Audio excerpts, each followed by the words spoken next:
ya es la hora. Buenas tardes por su asistencia, gracias. Me pide el nuevo concejal de Cultura, Santiago Alonso, que le disculpe, pero tenía compromisos y no ha podido asistir.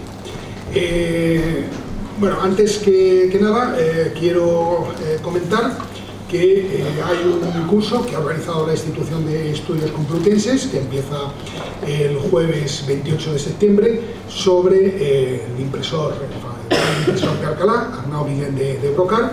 Y bueno, ahí en la entrada tienen programas, por si acaso pues, a alguno de ustedes les interesa inscribirse. Se celebrará los jueves a partir del 28 de septiembre hasta el 2 de noviembre y las conferencias se harán en el círculo de contribuyentes. Bueno, llegamos ya casi al tramo ya final de este curso. Llegamos al siglo XVIII y hoy bueno, pues tengo el gusto y la satisfacción de presentar a Carmen Román Pastor, que bueno, es una amiga ya de muchísimos años, pero que es pues para mí es una de las mejores investigadoras y además de las primeras que inició en los años 70 las investigaciones directamente sobre documentos y con trabajos muy serios.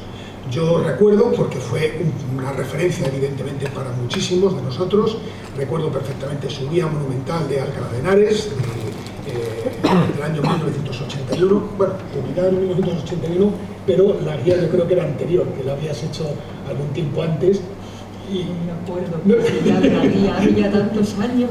Claro, son 42 años desde que se editó. No me he vuelto a acordar de ella. Pero es una guía que realmente era un planteamiento distinto, científico, riguroso, con algunas fotografías que descubrimos francamente muy interesantes.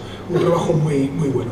Y desde entonces, bueno, pues Carmen, que es doctora en Historia del Arte por la Universidad Complutense de Madrid, que es profesora titular de universidad, es docente en la Escuela Técnica Superior de Arquitectura de Madrid, pues bueno, pues ha desarrollado su trabajo fundamentalmente pues, en temas de arquitectura y de historia de la arquitectura e historia del urbanismo.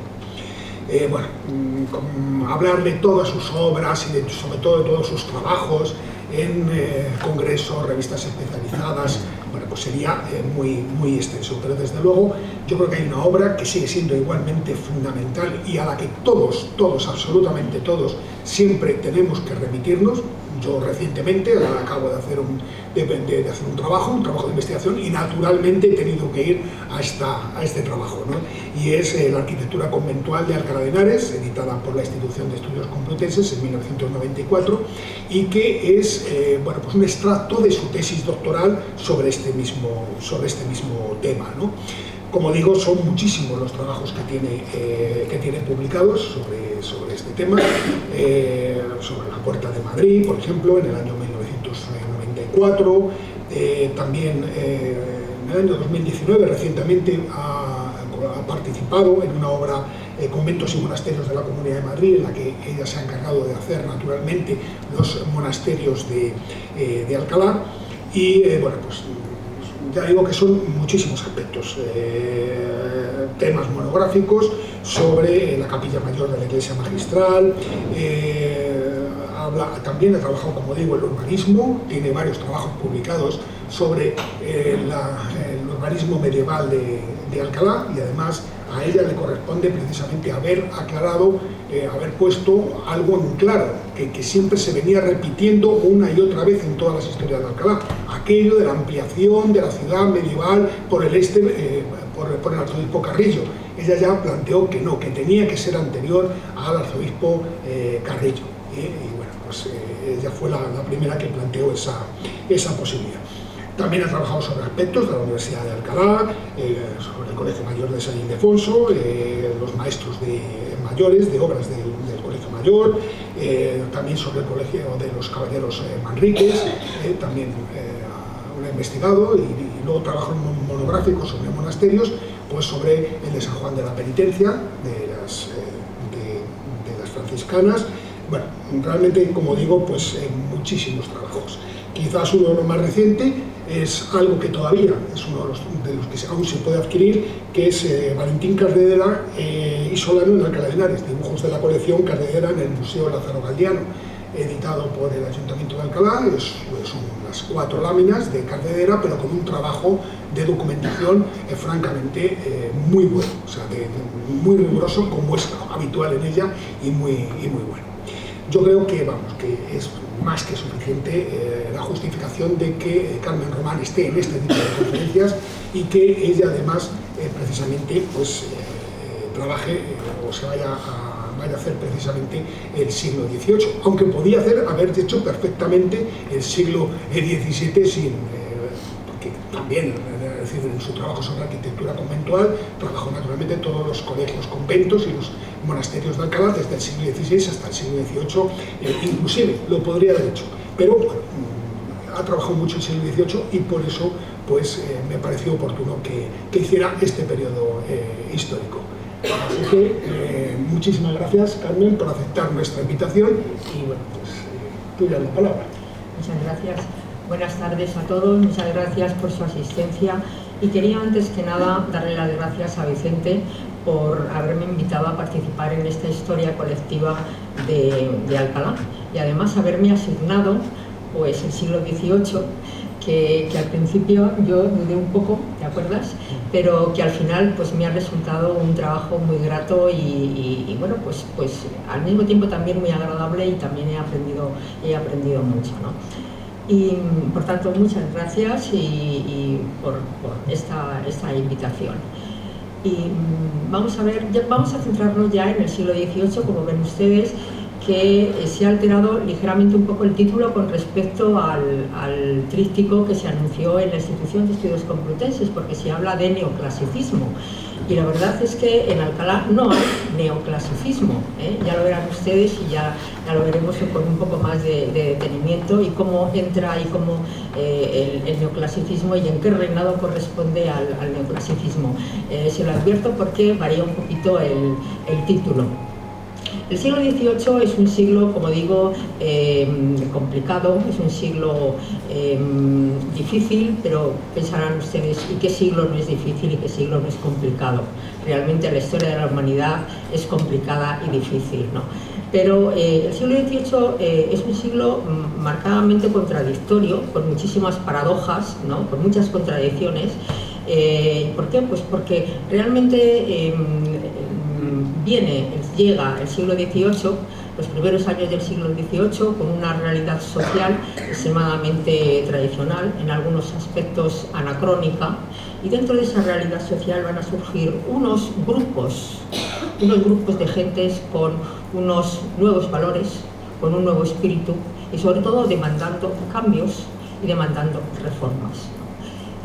Estos cambios y estas reformas en algunos casos se van a hacer, pero en otros simplemente se inician, muchos terminarán de hacer, y lo que sí es verdad es que se inicia una serie, como digo, de cambios que el siglo XIX, el Estado liberal, será los que mejor aprovechen, pero será el siglo XVIII quien inicie todas esas reformas, precisamente por esos grupos que tienen unos anhelos de cambio de una manera casi natural, ¿no?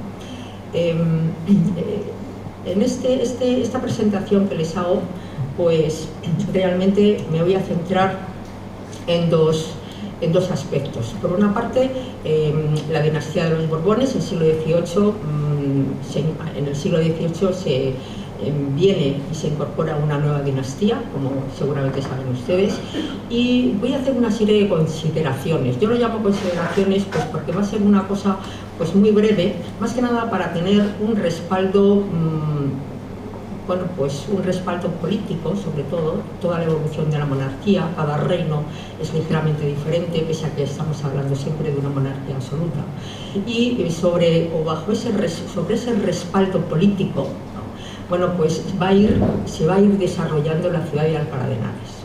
Entonces me parecía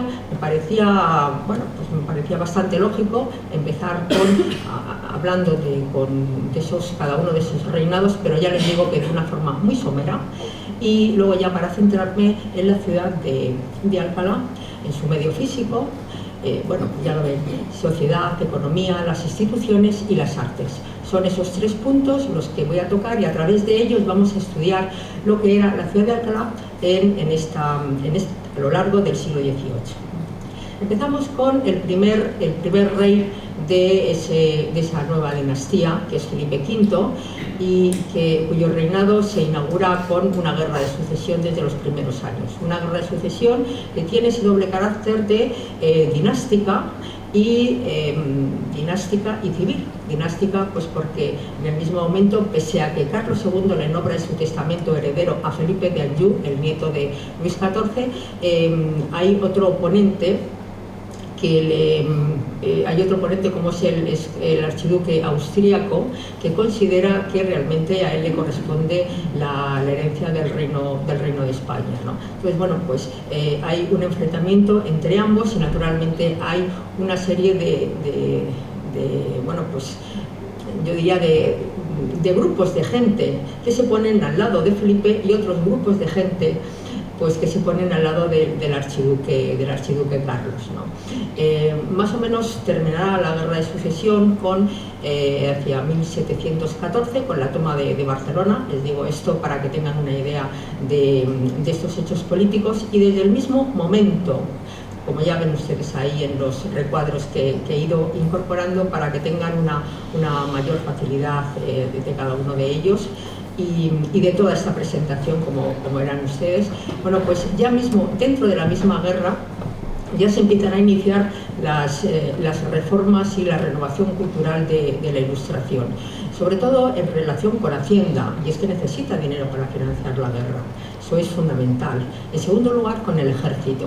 ¿Qué va a pasar con el ejército? Del ejército van a salir los llamados hombres del rey. ¿Quiénes son los hombres del rey? Los hombres del rey son una serie de individuos que pertenecen a unos estamentos más bien medios, baja nobleza, letrados, algún funcionario, etcétera, etcétera, pero que van a ser los que van a realizar las reformas de Felipe V. Y esto es importante tenerlo en cuenta, porque cada uno de los reinados va a haber unos hombres del rey que van a ser los que realicen precisamente esas reformas a lo largo de cada uno de los reinados, ¿no? Hombres del rey que en este momento con Felipe V pues hay de todo. Hay españoles como Macanaz, hay italianos como Alberoni, hay hay franceses como el Marqués de Orly.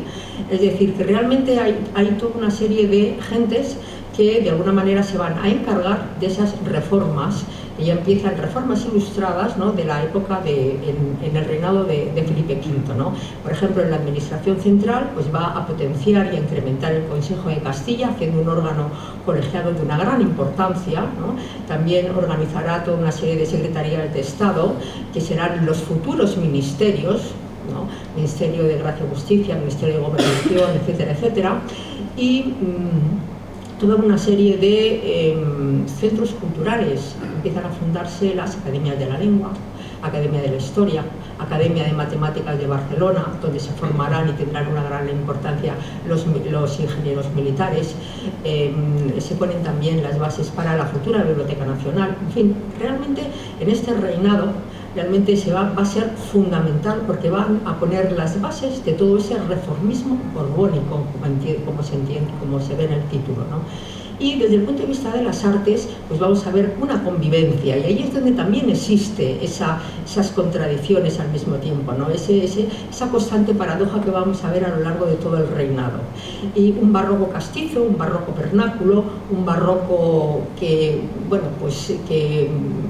se suele llamar churrigueresco, ¿no? Y frente a ese barroco, pues empieza a aparecer precisamente el barroco europeo. ¿Por qué empieza a aparecer el barroco europeo? Pues porque realmente los reales sitios, como puede ser el Buen Retiro, como puede ser el Alcázar Real de Madrid, se encargan de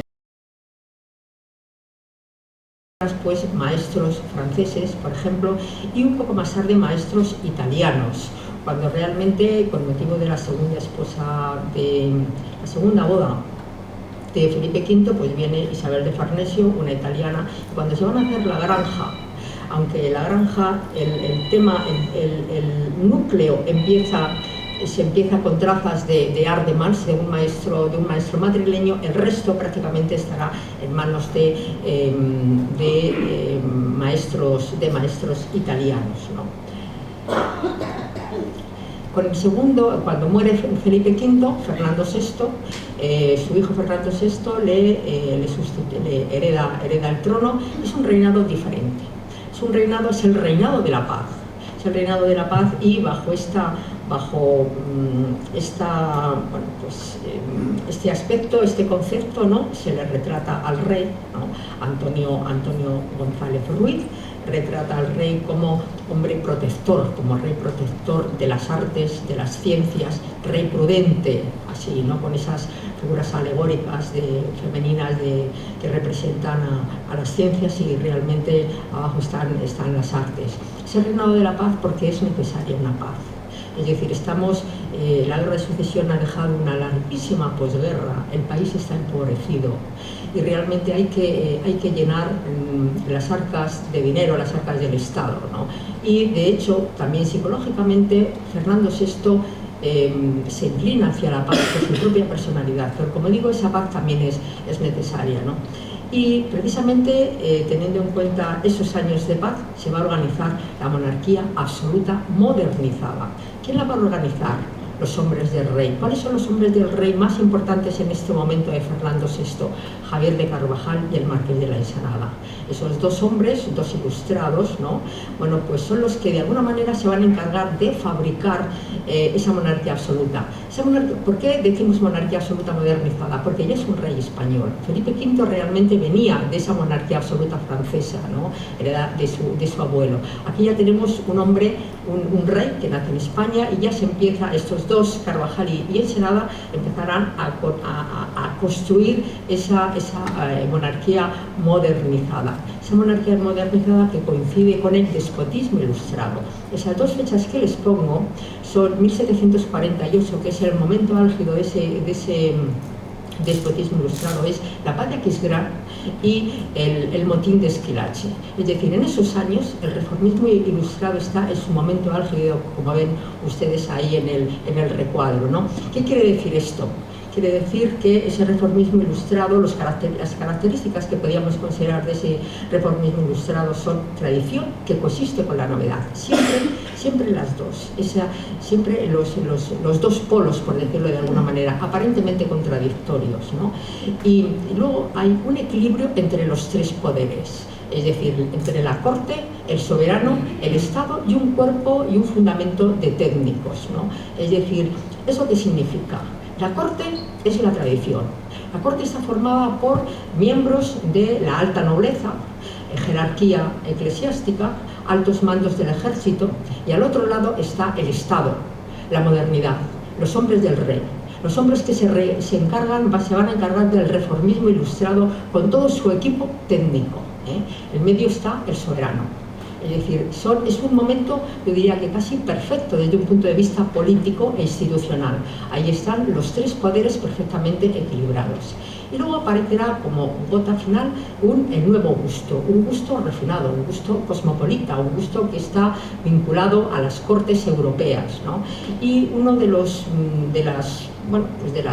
muestras más interesantes que creo que les puedo mostrar es precisamente esta pintura del Real Sitio de Aranjuez, es decir, donde realmente se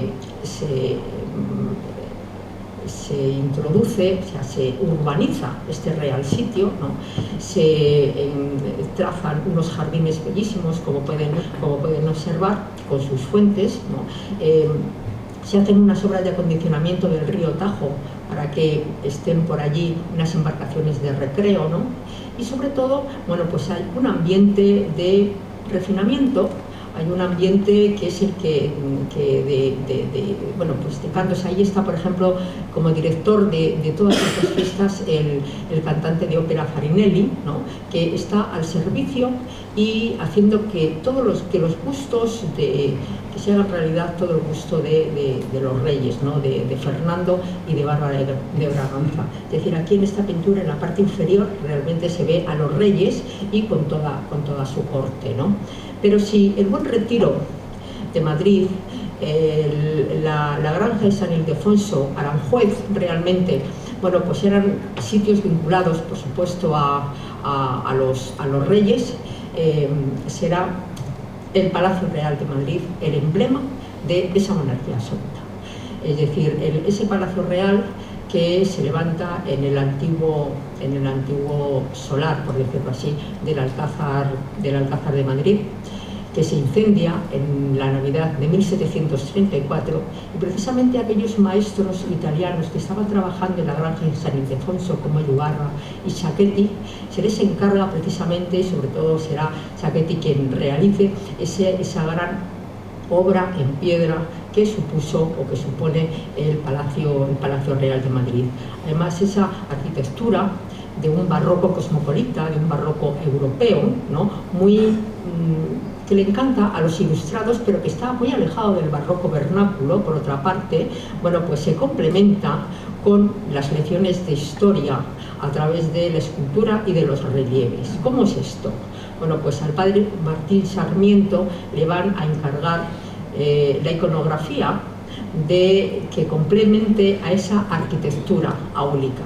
Esa iconografía se basa fundamentalmente, bueno, pues en una serie de esculturas que rematan las partes superiores de todo el conjunto, con representaciones de reyes de toda la monarquía hispana, empezando por los reyes visigodos y terminando por Fernando y por Felipe V y por Fernando VI, que les retratan precisamente con sus esposas, María Luisa de Saboya y Bárbara de Braganza. Es como una lección de historia, ¿no?, en donde ahí que proclama como una especie de arquitectura y arte parlante, ¿no?, la historia de toda esa dinastía, de todas esas dinastías, de todos esos reyes españoles desde el visigodo Ataulfo. También, por el hecho, en el interior hay toda una serie de relieves, entre ellos hemos de destacar, bueno, la representación del Templo de Salomón, haciendo referencia a David y a Salomón, e identificando estos reyes del Antiguo Testamento con las personalidades de Felipe V y de Fernando VI. Ya cuando muere Fernando VI, le sucede su hermano Carlos, que va a recibir un reino en mejores condiciones que lo recibieron tanto su padre como su hermano. Es decir, el país, pese a que sigue empobrecido, porque pese a las reformas tampoco se profundizan de lleno, ¿no? Bueno, pues pese a todo ello, realmente el aspecto del país va cambiando, muy lentamente, pero va cambiando, y recibe un reino muy diferente, ¿no? Además, él mismo viene como monarca absoluto, es decir, es un rey que ya tiene experiencia de su reino de Nápoles y de las dos Sicilias. Y en los primeros años de este reinado de Carlos III se mantiene el equilibrio de poderes, es decir, el soberano, igual que la corte, igual que el Estado, ¿no? Pero después del motín de Esquilache va a cambiar prácticamente todo. El motín de Esquilache es un hito en el reinado de Carlos III. ¿Qué pasa? ¿Por qué surge el motín de Esquilache? El motín de Esquilache hay toda una serie es la consecuencia, por decirlo así, de unas medidas reformistas en relación con la seguridad y con la economía de la propia ciudad de Madrid, ¿no?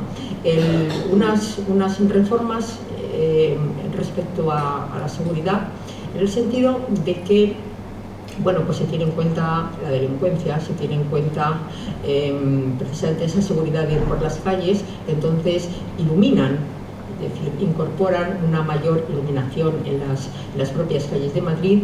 También incorporan un cambio en la indumentaria, evitando esas capas largas para que la gente no se emboce, y para que los delincuentes no se embocen, ¿no?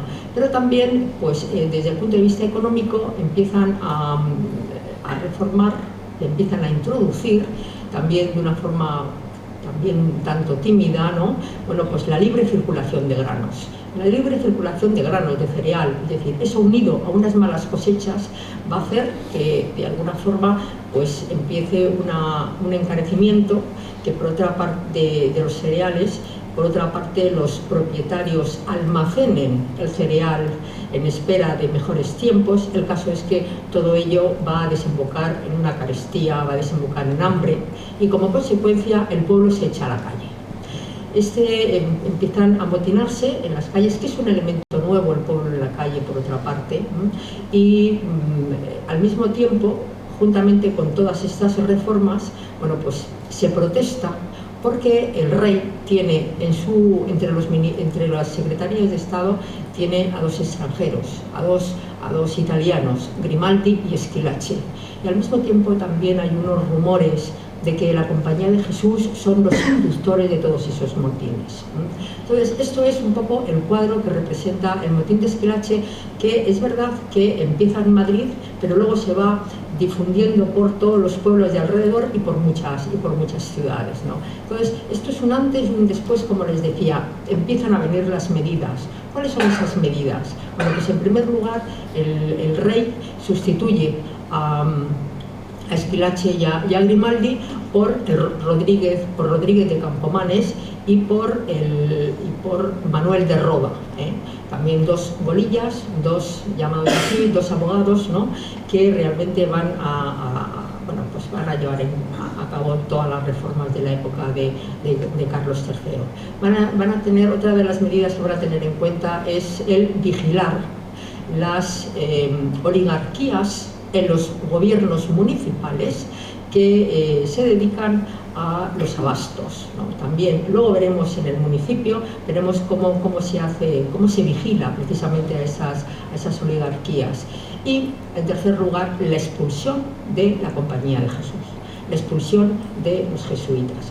Por lo demás, pues el monarca, ya ven aquí, que no solamente es esto, las consecuencias del motín de Schillaci, sino también que se rompe realmente el equilibrio del reformismo ilustrado que veíamos antes de los tres poderes. Y entonces emerge, ¿no?, Carlos III como monarca absoluto. ¿Qué es lo que ha pasado? El rey realmente se siente intermediario entre Dios y los súbditos, para los cuales él se siente, de los cuales se siente responsable y para los cuales quiere, bueno, pues quiere todo el beneficio, pero es el rey absoluto, ¿no? Entonces esto no es contradictorio con la personalidad del propio rey, un rey extremadamente religioso, pero que por otra parte, considera los privilegios, sobre todo los derechos que tiene la corona de España frente al papado, frente a Roma, es decir, las regalías de la corona. En ese sentido es absolutamente estricto, ¿no? Y a través de los concordatos va realmente a recabar todos los derechos que le pueden pertenecer o que quieren que pertenezcan a la corona española, ¿no?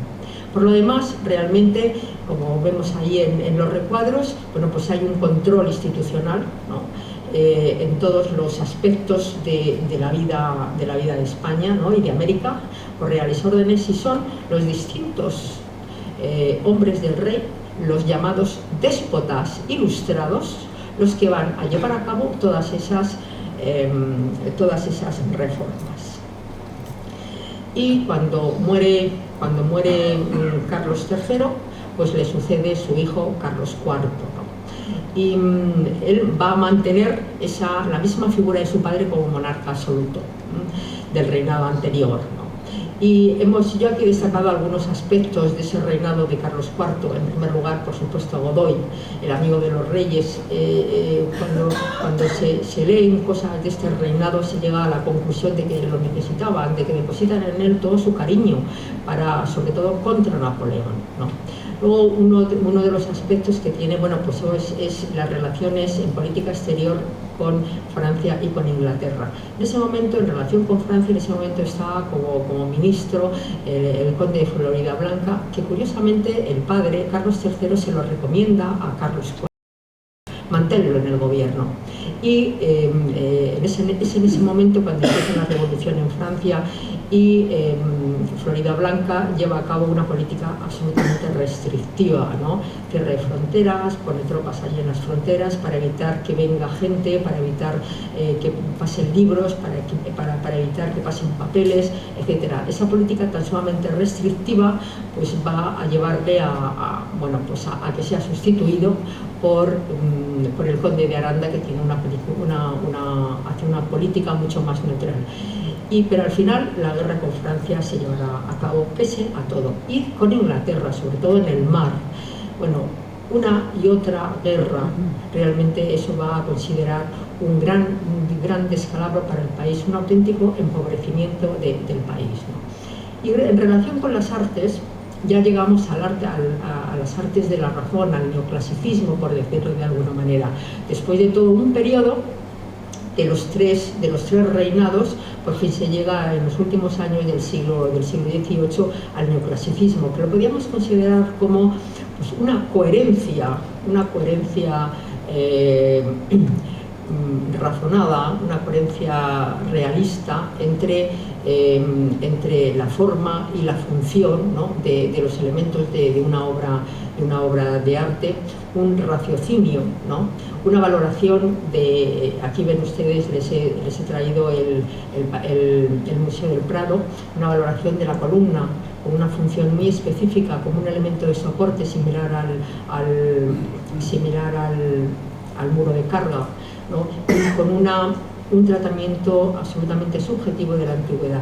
Entonces, curiosamente, la racionalidad a la hora de levantar la planta de un alzado, por ejemplo, de un edificio, parece como que se contrapone a la carga romántica y evocadora que tiene también ese mismo edificio, sobre todo por cómo se interpreta la antigüedad. Por tanto, aquí mismo en el concepto de arte neoclásico vemos una misma paradoja.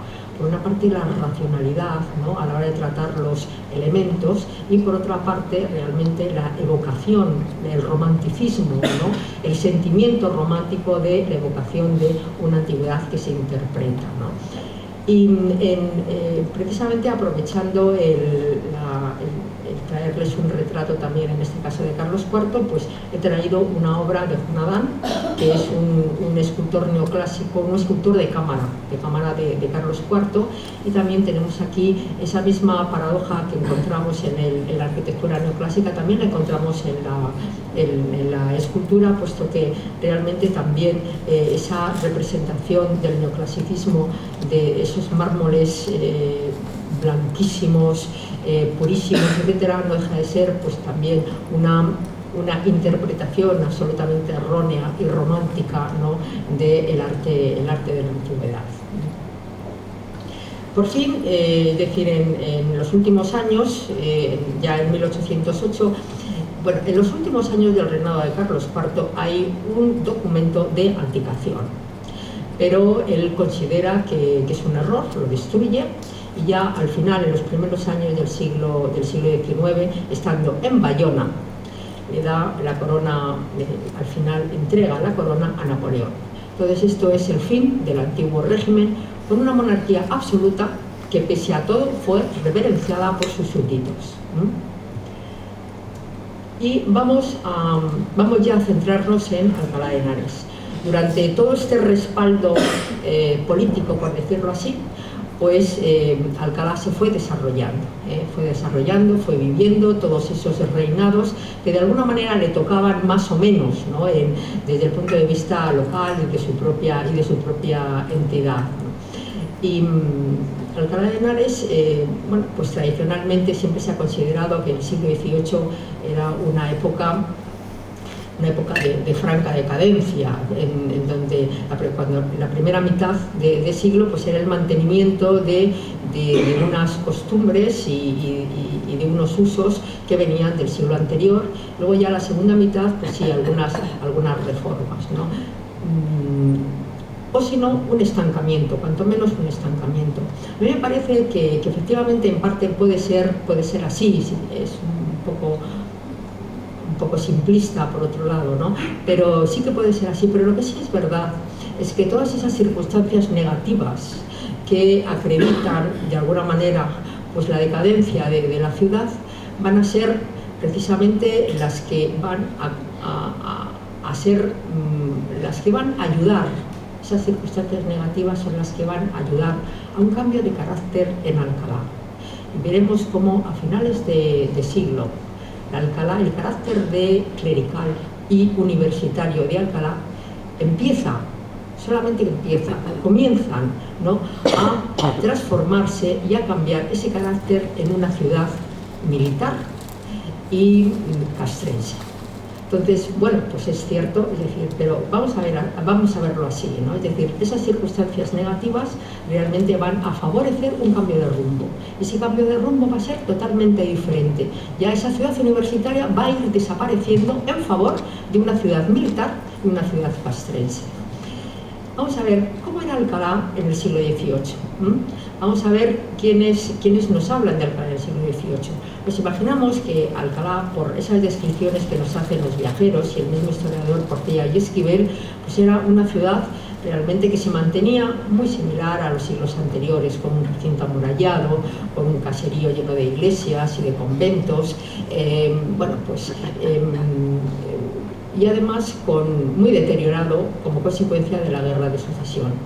Aquí en este recuadro ven ustedes unas frases del profesor Otero, que ha estudiado en profundidad pues todo, es decir, la ciudad de Alcalá, la sociedad, economía, etcétera, ¿no? Y que la he marcado y se la traigo porque no deja de tener un cierto valor poético, ¿no? Es decir, cómo la ciudad tenía un lento transcurrir marcado por la repetición de las estaciones del ciclo agrícola, regido por la sucesión de festividades religiosas acompasada por el tañer de las campanas, etcétera, etcétera, etcétera, ¿no? Son dos renglones que son muy bonitos, que tienen un cierto lirismo y que probablemente reflejan precisamente lo que era la ciudad de entonces, ¿no? En Alcalá, en el mismo Portilla y Esquivel, en el recuadro inferior también describe y sobre todo, bueno, pues señala sus plazas, señala sus calles, señala más o menos su anchura, ¿no? Miguel de la Portilla y Esquivel era natural de Alcalá, era un catedrático de griego de la Universidad de Alcalá, y ya en plena Guerra de Sucesión, al parecer, pues inicia esta larguísima historia de 3 tomos sobre la ciudad de Alcalá. En 1710, parece ser, como él mismo comenta en el prólogo de su obra, ¿no? Y no solamente nos describe la ciudad, nos habla del vecindario, nos habla de las clases sociales, nos habla de los caballeros, de los hijos de algo, de las grandes familias que estaban en Alcalá, nos hablan también de las fundaciones, de los patronos, etcétera, ¿no? Y se basa en fuentes muy diversas, desde los falsos cronicones, que los utiliza pues para documentar momentos en que no se conocía nada, como eran los romanos o anterior a los romanos, unos pueblos griegos que por ahí vivían en los cerros, según él afirma, etcétera, ¿no? Pero luego ya esas fuentes van teniendo mucha más categoría intelectual, por decirlo de alguna manera. Son fuentes extraídas de Ambrosio de Morales, de la historia del padre Mariana, etcétera, ¿no? También se basa pues en etnografía y sobre todo de una visión directa de la realidad. Pero no solamente tenemos la opinión, por decirlo así, y la obra de Portilla y Esquivel. También contamos, para conocer Alcalá en aquella época, con los viajeros, ¿no? Una gran cantidad de viajeros, de los cuales pues hemos resaltado a Antonio Poz. Antonio Pons, el gran ilustrado, por decirlo así, en una figura casi contrapuesta a la de Portilla y Esquivel, porque Portilla y Esquivel representa la tradición. Es una obra fantástica de la propia ciudad, pero es la tradición, ¿no?, frente a la ilustración que representa Antonio Pons. Antonio Pons llega a Alcalá desde Loeches, ¿no?, baja el cerro, llega al puente Zulema, y cuando está allí ve toda esa visión que la representa en esa vista, ¿no?, de la ciudad de Alcalá, que es, curiosamente, esa vista la incorpora en la tercera edición de su viaje de España, este viajero, pero que esta vista es de 1687, 80 y tantos, que la hace el grabador Leonardo, un encargo de Portocarrero, ¿no? Y como ven, hay una coincidencia entre la vista y entre la pequeña descripción que él hace en su propio libro. Pero estos autores, tanto Pons como Portilla, se completan con otro tipo de obras que empiezan a surgir precisamente de esa curiosidad, de ese conocimiento, de la gente que quiere saber, ¿no? Entonces ya nos encontramos con que está en la descripción de Alcalá, se encuentra formando parte de una descripción de la provincia de Madrid, ¿no? O bien forma parte de una geografía de una determinada región. Es decir, ya realmente son obras, en general, que son obras editoriales de divulgación para curiosos, para gente interesada que quiere conocer precisamente pues las características de las naciones españolas. Esto es muy ilustrado, ¿no? Forma parte de esa mentalidad ilustrada, ese conocimiento, esa curiosidad de saber, ¿no? Y que realmente estos autores nos lo van a ofrecer. Y no solamente o además de describirnos pues unos edificios, hablarnos de la universidad, etcétera, pues nos informan del paisaje, del clima, de su economía, etcétera, ¿no? Es decir, que realmente hay toda una serie de obras que ya no son obras específicas sobre Alcalá, pero que sin embargo pertenecen ya a un territorio administrativo mucho más alto, pero que duda cabe que completan precisamente esa visión que nos pueden dar los viajeros y que nos ha dado previamente Portilla y Esquivel. Para estudiar la economía y la sociedad, pues disponemos de dos fuentes fundamentales: el catastro de Ensenada de 1753 y el censo de Floridablanca. La verdad es que son dos fuentes muy diferentes, por tanto realmente resulta muy difícil hacer una comparación entre ellas, ¿no? Pero el catastro de Ensenada, el enfoque es fundamentalmente pues ver, estudiar y detectar la capacidad productiva que tienen los súbditos. Se hace un poco con esa idea. Y mientras que el censo de Floridablanca, pueden ustedes verlo porque conseguí el documento original, una copia del documento original, y está orientado fundamentalmente a la demografía, ¿no? Ahí están las columnas con las diferentes edades, ¿no? Luego hombres, mujeres, casados, solteros, etcétera. Y sin embargo, fíjense que ya en el catastro de la Ensenada nos está dando mucha información sobre la propia ciudad, de señorío eclesiástico. Todavía en ese momento pertenecía a Toledo, los habitantes, de acuerdo con los 1.281 vecinos, utilizando ese coeficiente del 4,52 para convertir los vecinos en habitantes, etcétera, ¿no? Y luego, toda una serie de detalles sobre una economía absolutamente tradicional, basada en la agricultura, en la ganadería, pero yo diría que es muy interesante toda esa estructura social, todos esos oficios que nos están dando idea de unas actividades verdaderamente muy notables y cotidianas, ¿no? Todo eso que es una economía básica y suficiente como para la demanda de una clerecía y una universidad, con lo que supone de colegios, y además para abastecer a la corte madrileña. Y sobre todo ese abastecimiento de la corte madrileña se hará de pan, de harinas, que comprarán aquí en el pósito de Alcalá. Y el censo de Floridablanca, pues ahí lo ven ustedes, son unos años después, ya pertenece a Madrid la ciudad, y apenas ha variado el número de sus habitantes, sube un poco más con respecto con la incorporación de los colegiales de la universidad y las órdenes religiosas. Pero yo insisto en que realmente es muy difícil establecer una comparación entre unos y otros. El profesor Otero, que como digo ya lo he citado anteriormente, bueno, pues él después de estudiar estas dos fuentes, pues llega a la conclusión que realmente Alcalá se estanca, es decir, no hay ni grandes avances ni grandes retrocesos. Mientras tenga capacidad económica y social para mantener, para atender a una clerecía y a una universidad, realmente Alcalá sale adelante. Y ya vamos a ir hacia a estudiar las instituciones. Las instituciones que son municipio, clerecía y universidad.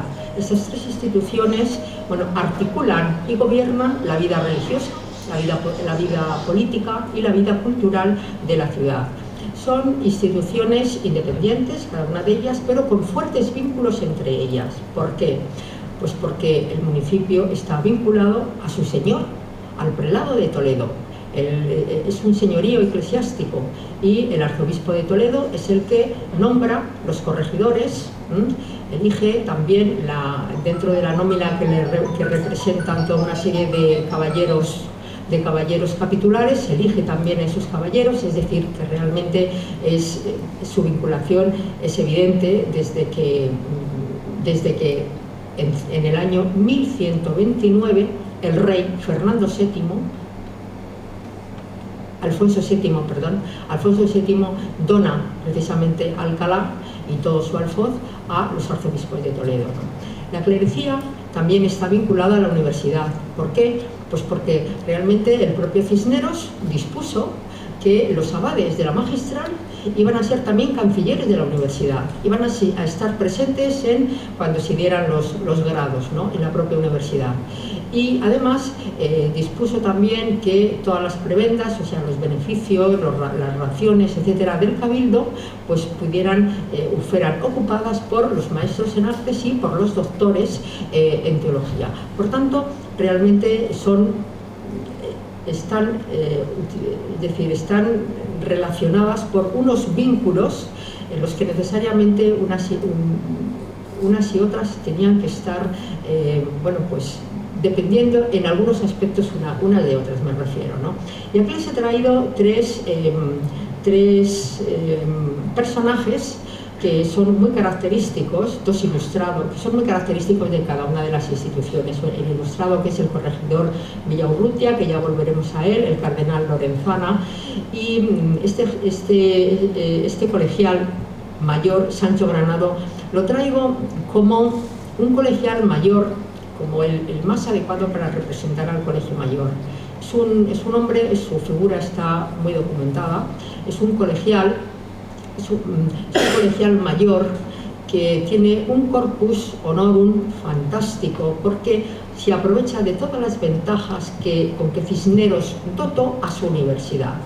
Es un colegial mayor digno y honrado, que desde pequeño estudiante de gramática va a ser rector, va a ser canónigo, catedrático de la universidad, va a ser canónigo en la magistral, va a hacer una pequeña fortuna, va a comprar tierras en su pueblo, va a fundar un mayorazgo y por fin pues se va a morir como prelado de Salamanca. Y como veremos luego, bueno, pues el propio Fernando VI le va a elegir visitador real también. Es decir, es un ejemplo de buen colegial mayor. Y con el municipio, bueno, pues he separado lo que es la pura información del municipio, es decir, se inaugura el siglo XVIII pues un gobierno municipal que procedía del siglo anterior, en el sentido de que hay un corregidor, que es el justicia mayor, y además un regimiento de caballeros y capitulares. Ahora, a continuación, en esos recuadros les he metido, por decirlo así, las reformas que vamos a ver en el gobierno municipal. Ya desde el principio, desde los primeros años del siglo XVIII, vemos que hay una reducción de los caballeros, ¿no? Y empiezan a pedir dispensa de hueco legal. ¿Qué quiere decir eso de dispensa de hueco legal? Bueno, pues que al haber menos caballeros, estaba prohibido que se repitiera el nombramiento de un año para otro del mismo caballero. Entonces piden licencia precisamente para que se pueda hacer, porque había, es decir, cuando se nombraba a los caballeros, forzosamente tenían que dejar un año o 2 años, ese hueco legal, ¿no? Cuando no se podía hacer eso porque había muy pocos caballeros, entonces lo que se hacía era pedir al Consejo de Castilla esa dispensa. Esa dispensa costaba dinero. Entonces, ¿cuáles eran las consecuencias? Precisamente, como pongo ahí debajo, el coste económico, ¿no? Lo que suponía el coste económico, y además de la concentración de poder en los mismos caballeros, ¿no? Precisamente por haberse reducido su número. Luego también tenemos como la vigilancia o el control, no sé cómo llamarlo, ¿no? De las rentas municipales, la Contaduría General de Propios, es decir, el Gobierno central en ese sentido, como ya les he dicho antes, realmente intenta por todos los medios controlar, por lo menos vigilar todos los aspectos de la vida del país, ¿no? Y eso pasa no solamente en Alcalá, sino también en otros municipios. Lo mismo que en 1766, cuando después del motín de Esquilache, muchos autores consideran que hay una democratización de los ayuntamientos. Parece que es un poco exagerado, pero sí que es verdad que se eligen a 2 diputados del común y a un síndico personero, precisamente como consecuencia del motín, como les he dicho antes, es decir, como para vigilar las oligarquías que estaban encargadas de los abastos, ¿no? En los gobiernos municipales. Y pueden pensar, ¿qué pasará? ¿Que los vecinos directamente eligen a sus diputados? No, los vecinos elegían a comisarios y esos comisarios elegían a los diputados, ¿no? Es decir, que realmente es una democratización, como he puesto entre comillas, ¿no? Pero sí que es verdad que estos diputados y este personero del común realmente se van a encargar de los abastos y sobre todo de defender los derechos de los ciudadanos, sobre todo los derechos de los vecinos, ¿no?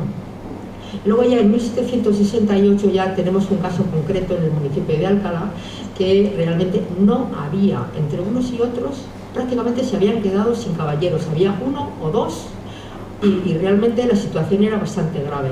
Entonces los mismos diputados sugieren que se pida al Consejo de Castilla, bueno, pues que se elijan de lo que podíamos considerar de una clase del común, letrados, artesanos, etcétera, algunos individuos.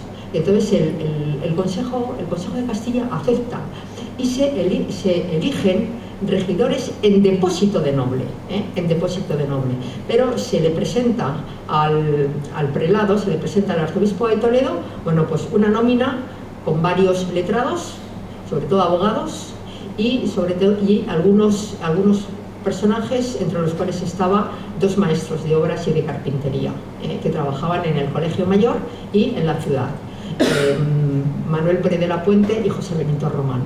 Y el prelado elige de todos ellos, como digo, dos abogados y a ellos 2, ¿no? Es curioso porque en ese momento, en ese año, José Benito Román ya pasa de los 70 y dice que no quiere ser regidor. Y envía un escrito, pero no le contestan y se queda ahí. Y no solamente va a ser regidor ese año, sino también en 1771 le volverán a elegir. Entonces esto es una cosa realmente muy curiosa en el gobierno municipal, que siempre ha habido caballeros y que poco a poco se van metiendo, ¿no? Esos síndicos del común, y al mismo tiempo, bueno, pues miembros de una clase meramente artesanal, meramente artesanal.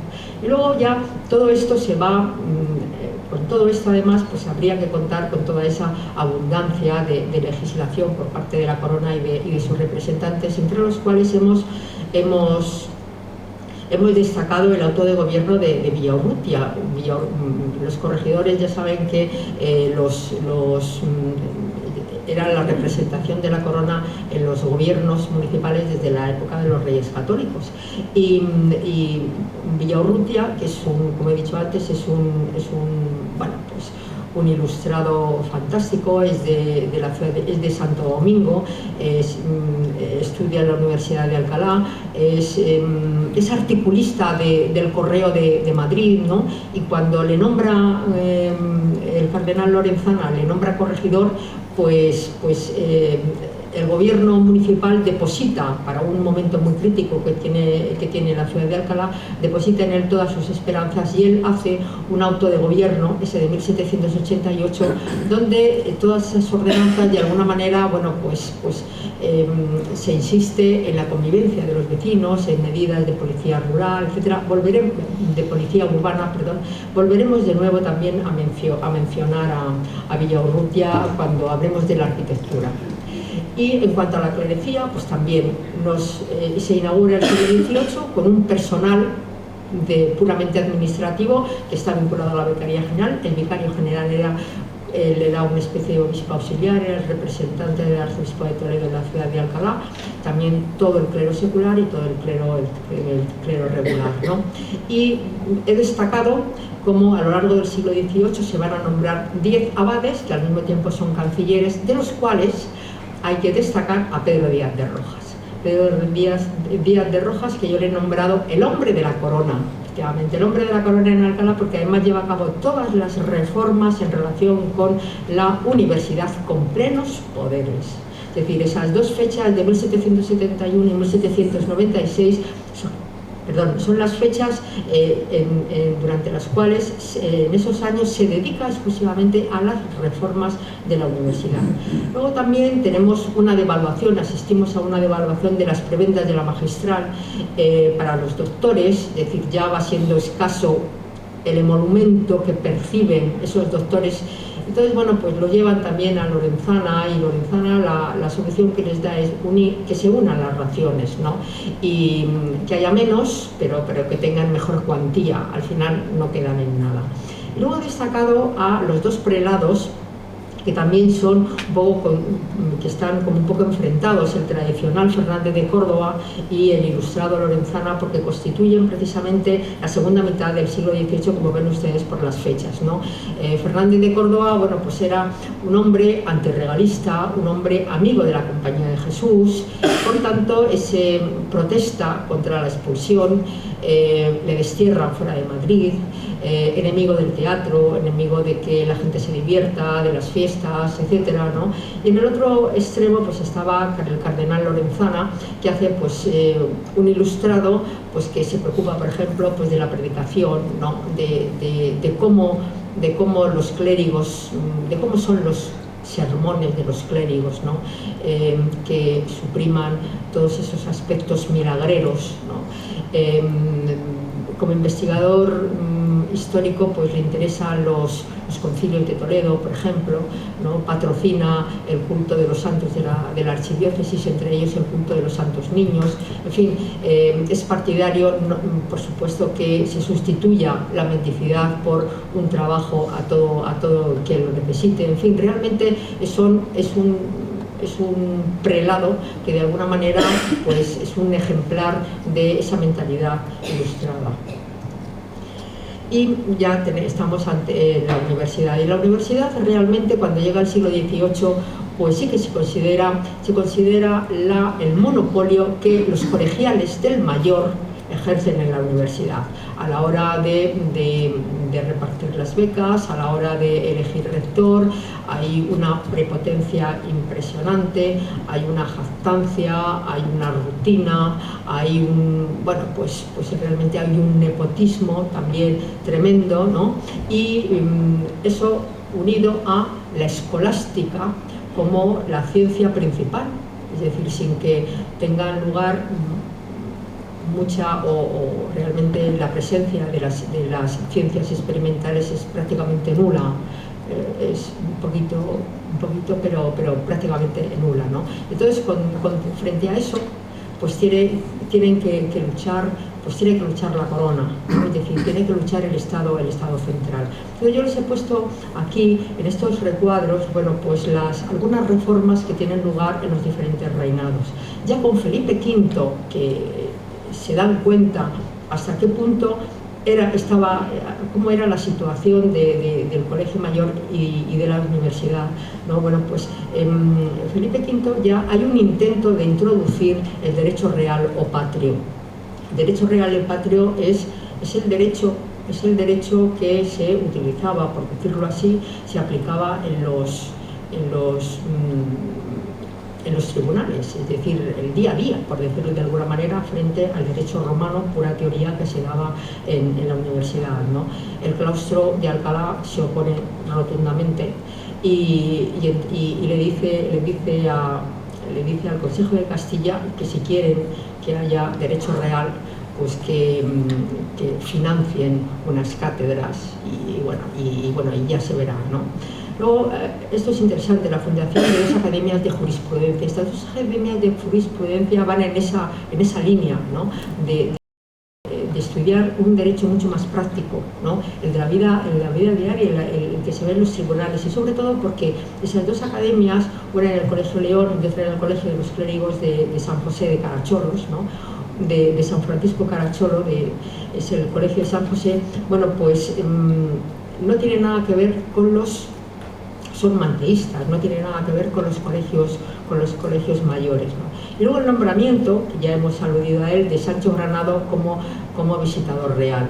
Este señor, este colegial, pues dignamente responde que sí a lo que le exige el rey. Está ya muy enfermo, pero no obstante viene aquí y pasa aquí una temporada, mirando las cuentas de la hospedería, mirando las deudas, qué pasaba con los porcionistas, asistiendo a la elección del rector, etcétera, ¿no? Se vuelve a ir y al poco tiempo realmente morirá, en 1748. Al mes siguiente de irse a Salamanca, morirá, ¿no? Y el resultado de toda esa visita que hace, ¿no?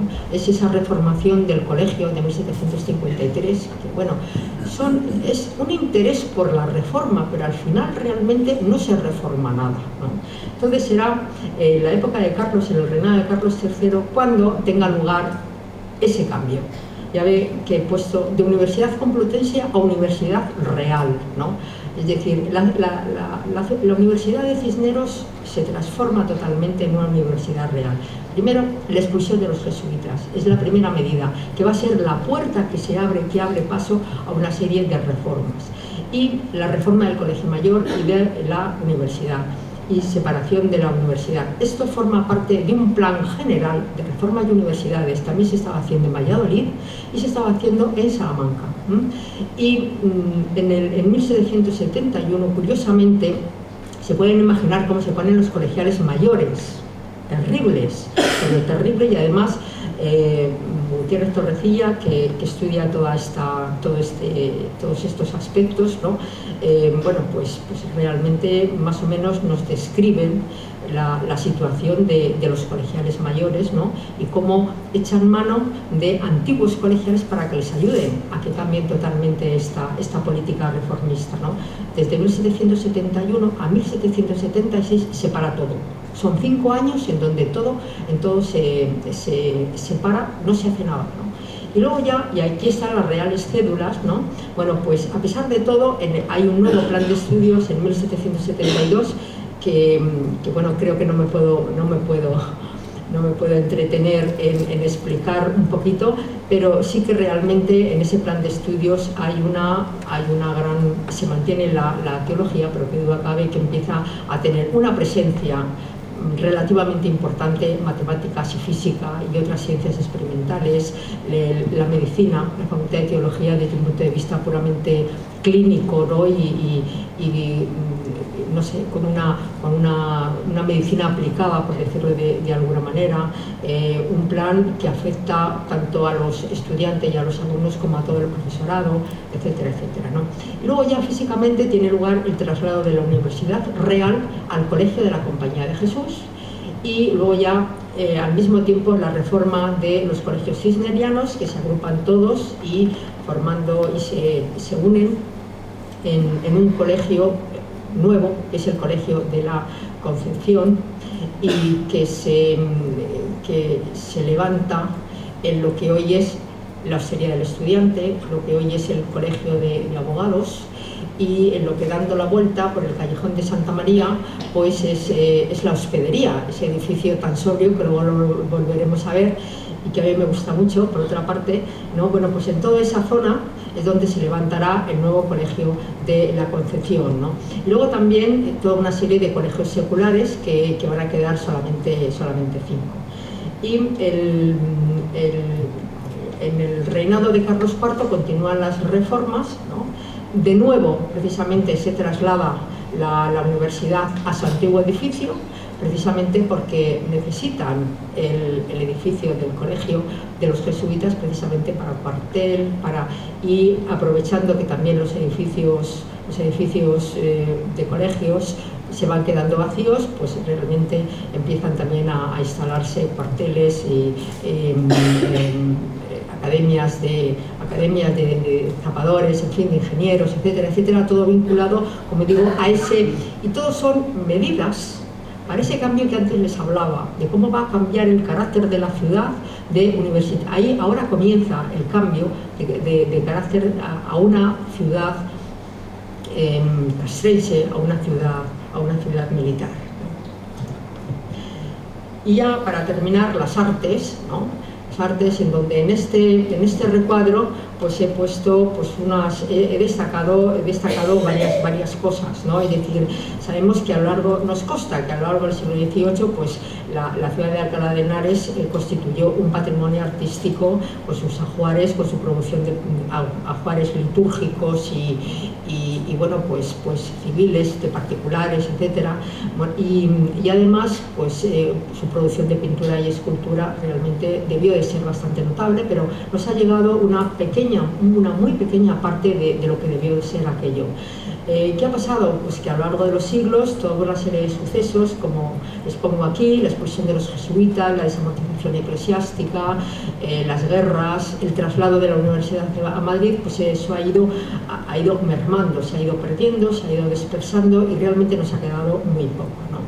En líneas generales, la tendencia de los maestros locales es mantener una tradición barroca que procedía del siglo anterior. Pero veremos que hacia mediados del siglo, 1750, como vamos a ver ahora, bueno, pues se van introduciendo una serie de maestros, ¿no? Que vienen de Madrid, ¿no? Que vienen de la corte y que van introduciendo nuevas formas artísticas. Y va a coexistir precisamente ese barroco tradicional, vernáculo, por decirlo así, local, con ese otro barroco más cortesano, con ese barroco clasicista, ¿no? En platería he seleccionado unas cuantas piezas muy dispares, ¿no? Es decir, está aquí la urna de los Santos Niños, bellísima, que mantiene un tratamiento y un gusto más propio del siglo anterior, es de los primeros años del siglo XVIII, ¿no? Luego está la lámpara votiva de las Juanas, que, bueno, aquí ya les pongo los maestros y las fechas, porque la he elegido pues para que vean ustedes, ¿no? Los elementos ya de rocalla que van apareciendo en esta pieza, ¿no? Que esos motivos de rocalla son más propios de una decoración rococó. Luego a la derecha nos encontramos este cáliz extremadamente sobrio pero bellísimo para mi gusto, muy liso, de Manuel Gómez Delgado, un maestro de Alcalá. Luego están las famosas mazas, es decir, es una platería civil de marcado carácter institucional, como son las mazas, como Mateo Pérez, bueno, pues hace una reproducción, bueno, pues más o menos exacta, de las de Ceballos de 1602, ¿no? En cuanto a la escultura, bueno, pues he seleccionado también dos ejemplos de retablos que son muy diferentes y escultura exenta en piedra y en madera policromada. Aquí les traigo el retablo que pueden ustedes verlo, de las carmelitas descalzas del Corpus Christi, las monjas de afuera, como se suele llamar, ¿no? Les he traído una fotografía antigua de antes de la Guerra Civil para que vean, ¿no?, cómo era el retablo en su forma original, ¿no?, cómo en la calle en la calle central se centra la imagen de la Virgen, la Asunción y la Eucaristía, es decir, está dedicada esa calle central a un culto mariano, un culto litúrgico, un culto eucarístico. Y vemos cómo es bellísima la talla de la Asunción que se atribuye a Luis Salvador Carmona, pues porque tiene sobre todo una peana, además una peana muy característica de nubes y de querubines, y luego la postura de la Virgen abierta, en una forma totalmente abierta, con un hábito y con una túnica, con unas telas muy bonitas, muy propio precisamente de este escultor, ¿no? Estos retablos tan sumamente ornamentados, propios de ese barroco mal llamado churrigueresco, ¿no?, tenían una intencionalidad de reactivar y desarrollar la propia religiosidad de los fieles. Es decir, es un arte que afecta directamente a lo que podríamos considerar el aspecto sensible del individuo, ¿no? Y tenemos el otro retablo, que ya es totalmente diferente, apenas tiene elementos decorativos, solamente está constituido por los elementos arquitectónicos, y ya es propio de lo que podríamos considerar una religiosidad mucho más ilustrada, ¿no? Es decir, una religiosidad mucho más racional, que era la que les gustaba a los ilustrados. Yo les hago hincapié, porque bueno, a mí personalmente me gusta mucho el tabernáculo, ¿no?, que están documentados en las dos obras, tanto el retablo y otros dos que son los laterales en la iglesia del Hospitalito, y a mí personalmente, como les decía, me gusta mucho ese tabernáculo de orden jónico que se remata en una figura bellísima de una alegoría de la fe, ¿no? Y luego, en cuanto a la escultura de bulto redondo, pues a lo largo del siglo XVIII lo que destaca es que las imágenes se representan vivas. Es la vida realmente lo que se representa en esas imágenes, a través de la expresión, a través de la postura, a través de la actitud, a través de la indumentaria, es decir, es la vida.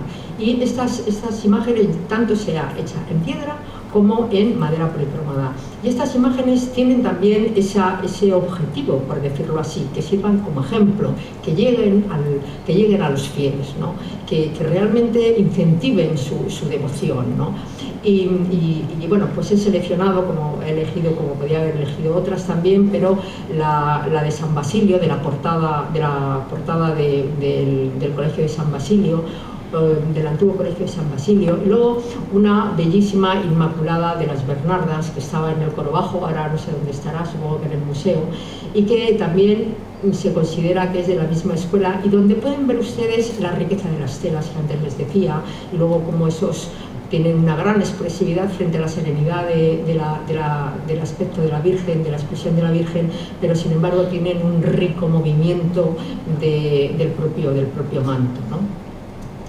En cuanto a la pintura, pues también he seleccionado, bueno, pues aquellos como grupos de pinturas que pudieron estar y pudieron darse a lo largo del siglo XVIII, como es la pintura mural.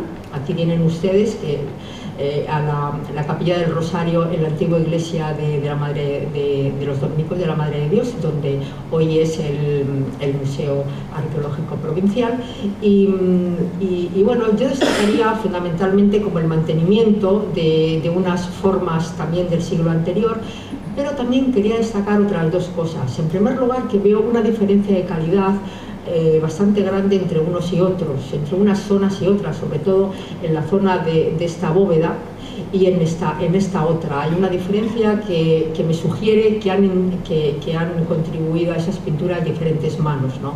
Y luego hay otro aspecto que también me llama la atención, y es como estos ángeles que están en los plementos de la bóveda de aristas me recuerdan mucho a los ángeles de la Capilla de las Santas Formas, que uno de ellos lleva la corona de laurel, el otro lleva como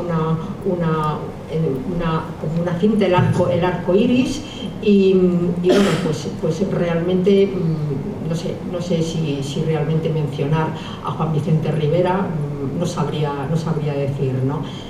Y luego están estas pinturas, como digo, ya son lienzos, ¿no? Y que probablemente pertenecerían pues a una serie de encargos que los distintos colegios y conventos pues harían pues a maestros locales y probablemente desde luego a maestros de Madrid, que son historias, son grandes lienzos dedicados a historias de la vida de los santos. Y aquí les traigo la de San Diego. Tienen un marcado carácter narrativo, van contando además con detalle, ¿no? Historias de su vida, historias de sus milagros, etcétera, ¿no? Generalmente estos cuadros tienen un gran formato, se solían disponer pues, en los claustros, en los corredores, en las aulas, ¿no? donde se reunían realmente y servían de ejemplo. Lo mismo que también estaban muy de moda y mantenían una tradición del siglo anterior, bueno, pues toda una serie de galerías de frailes ilustres, en este caso también pertenecía todo este conjunto al convento de Santa María de Jesús, de los franciscanos, y son retratos también de estos frailes que de ejemplo precisamente a los frailes actuales y que bueno, se representan generalmente con un objeto que de alguna manera se vincula a su vida, pero con una composición prácticamente siempre similar. Y se encuentran estos en el convento de Santa Clara.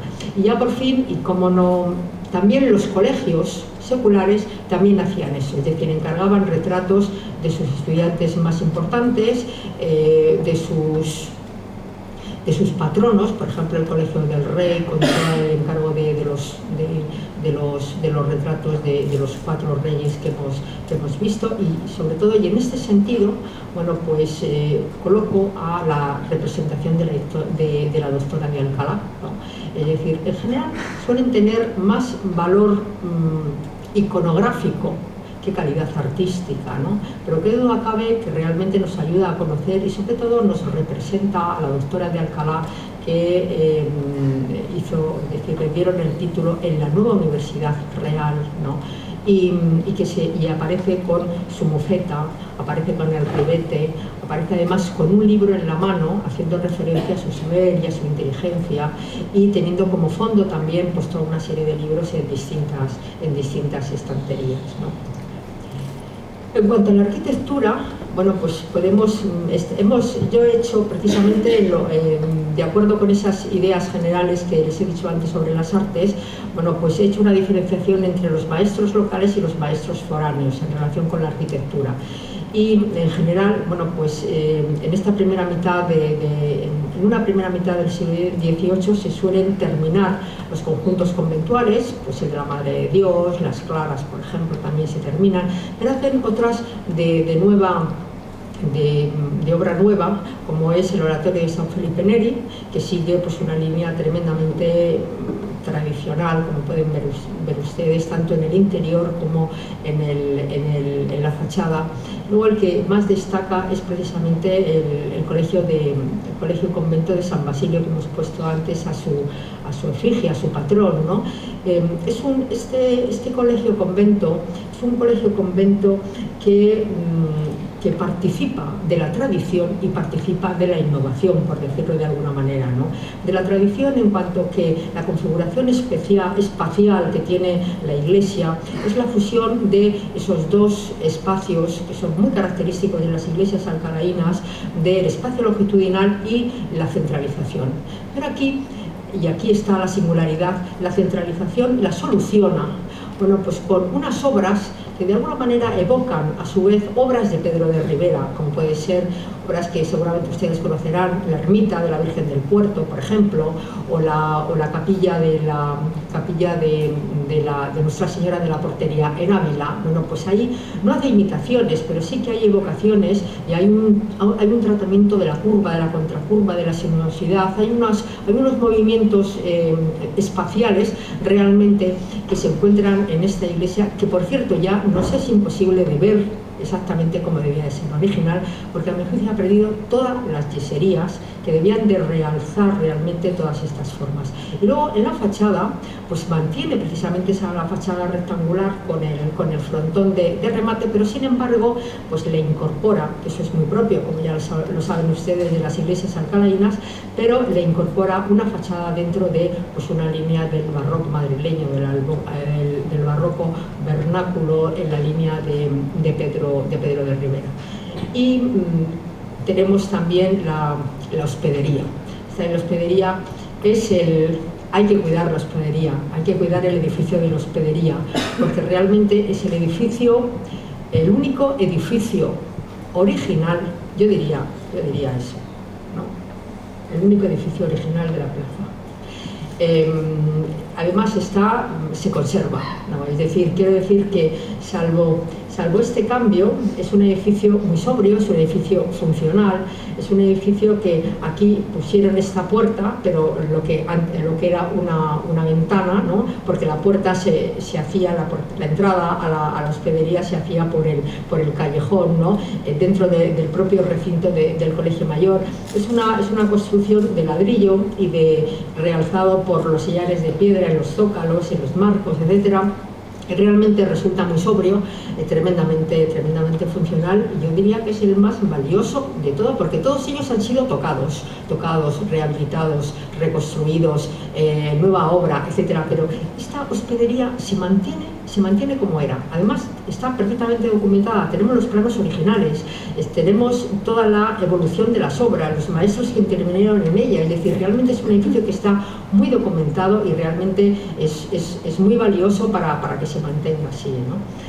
Y en cuanto a las obras de los maestros foráneos, ya a mediados del siglo XVIII ya nos encontramos con Vigilio Raballo, ¿no? que vino contratado como director de obras del Palacio Real de Madrid, y el marqués de Scotti, que era el mayordomo del cardenal Infante, le dice que se venga a Alcalá, que reforme las estancias y los aposentos del cardenal, de su madre Isabel de Farnesio, y al final pues hace estas trazas para dotar al palacio arzobispal de una fachada de cantería con dos pequeñas entradas, uniendo las torres la torre de la Fuente y el torreón del Tenorio, ¿no?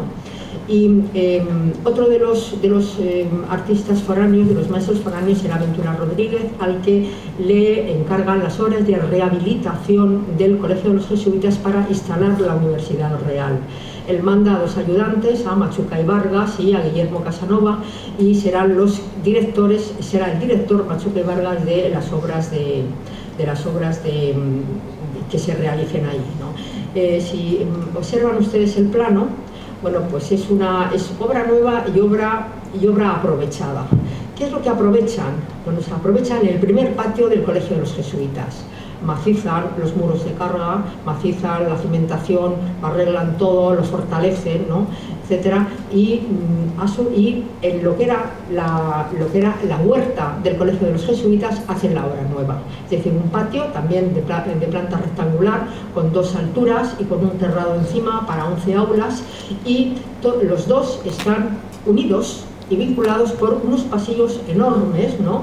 que van facilitando la conexión entre las distintas zonas de ese conjunto. En medio está la sala de grados, aquí la tienen ustedes, la sala de grados, y esta escalera fantástica, ¿no? En esta escalera preimperial, de acuerdo con una tipología, esta escalera que ya es un elemento independiente, pero con una gran monumentalidad, como pueden ustedes ver y seguramente conocerán, y con sus paramentos, en donde ya se les ha despojado de todo ornamento y está más en relación con los gustos de la Real Academia de San Fernando, ¿no? Y sobre todo tiene una nota historicista muy curiosa, es decir, se trata desde el punto de vista tipológico de una escalera, es la unión de dos escaleras con tres tiros ortogonales, pero teniendo el primer tiro común. Es similar ¿no? Es similar a la del Alcázar de Toledo, y es una forma de unir, de fusionar la grandeza por una parte de los Austrias y la grandeza por otra parte de los propios Borbones. En cuanto a la fachada que ven ustedes aquí, pues aprovecharon la misma alineación de la fachada del primitivo colegio de los jesuitas, pero la levantaron porque estaba medio arruinada, la levantaron de nuevo, pero aprovecharon la portada, que es un barroco del siglo XVII, y los marcos de piedra alrededor de las ventanas. En cuanto al otro, bueno, perdón, el mismo Machuca y Vargas, es que no sé si es muy tarde, por eso voy un poco más deprisa. El mismo Machuca y Vargas pues hace este proyecto bellísimo desde el punto de vista gráfico, ¿no? Coloreado, etcétera, que era para transformar la sacristía, en sacristía, para transformar la capilla de las Santas Formas y la sacristía de atrás, ¿no? Para transformarla en una sacristía, ¿no? Y el proyecto se llevó solamente en parte, afortunadamente, ¿no?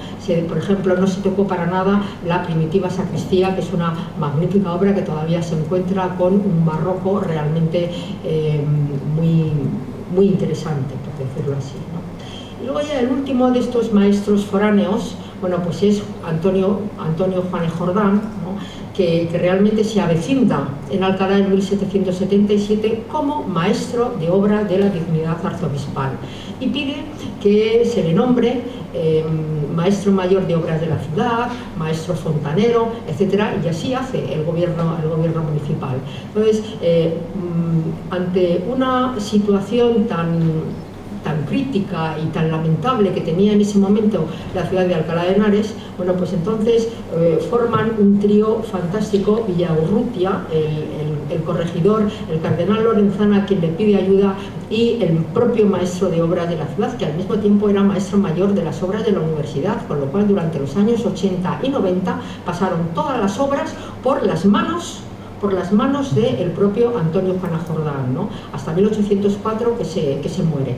Y hacen entre los tres, bueno, pues un plan, en definitiva, de Alcalá para mejorarla, para mejorar la población, para embellecerla, para ornamentarla, etcétera, etcétera, y todas esas soluciones que ponían sobre todo acordado de policía urbana, ¿no?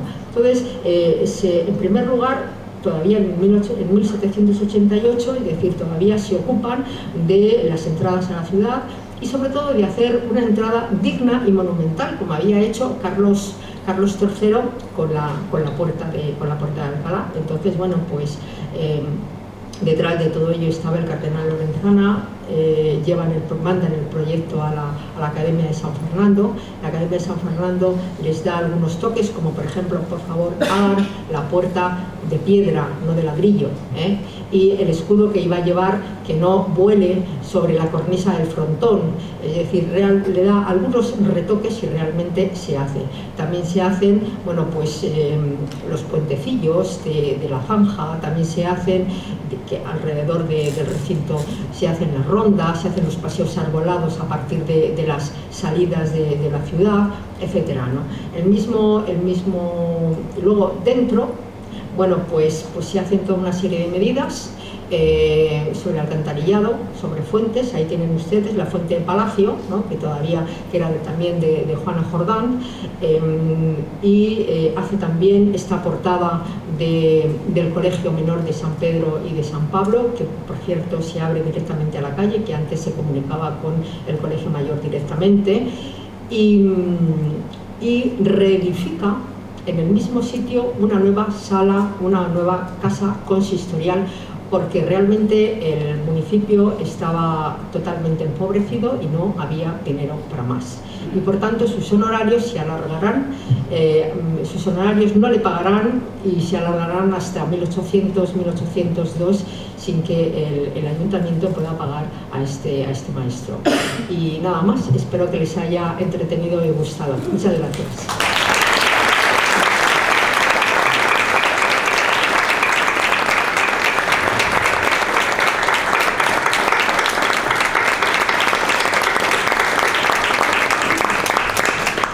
Muchísimas gracias, Carmen, por este recorrido, por un siglo, que siempre nos han dicho que era un siglo, pues eso, muy poco importante en la historia de Alcalá.